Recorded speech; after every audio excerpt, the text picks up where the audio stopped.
Hello guys, for today's video guys, magluto tag pancit canton guys nga naay broccoli atong gisagol guys og Chinese pitsay. Og siyempre ang walang kamatayang hipon guys. But before ang tanan guys, ato sang panitan kining pasayan guys nga mo'y magdala og bida karon nga pan nihapon nato mga guys. Ato tarong og panit ang pasayan guys para mga tanggal kining panit og huroto nato kining panit ni mga pasayan guys. Aron atong isagol tanan ang pasayan guys. Og siyempre kaning pasayan guys gikuha na ko ni siya og ulo kay para ang katong ulo ato ni siyang ilaga ang ulo kay isagol nato ang nilaga nga sabaw sa ulo sa pasayan unya sa ato ang lutuon nga pancit canton.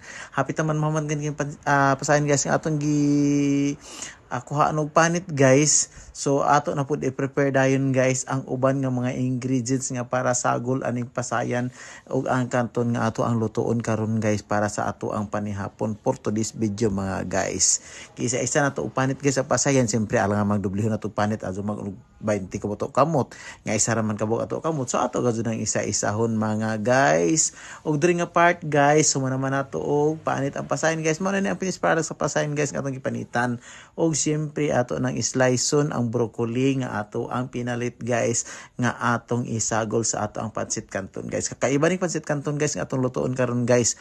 Kay instead of Baguio beans, repolyo og uban pa carrots, wala nato kini sa sasagoli guys. Ang atong gisagol guys Chinese pitsay og kaning broccoli ra guys ato ang gisagol guys. Kay gusto ko mukaon guys og broccoli. Kay lami gud sab guys isagol ang broccoli guys. Diri guys nga part guys ato nang gi-slice guys ang kining Chinese pitsay nga ato ang napalit guys. Gidaghan akong sagol guys og Chinese pitsay guys kay gusto ko guys nga daghay sagol. Dili ni siya chapsoy ako lutuon guys ha, take note, dili ni siya chapsoy.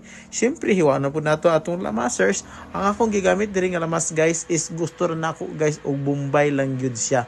Wala na ko nagamit og lain pa guys. Gusto na ako nga pure Bombay lang yun ang ako ang gamiton.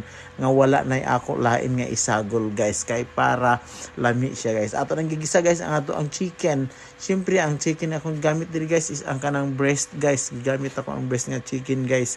Kay para lami gud siya, unod gud siya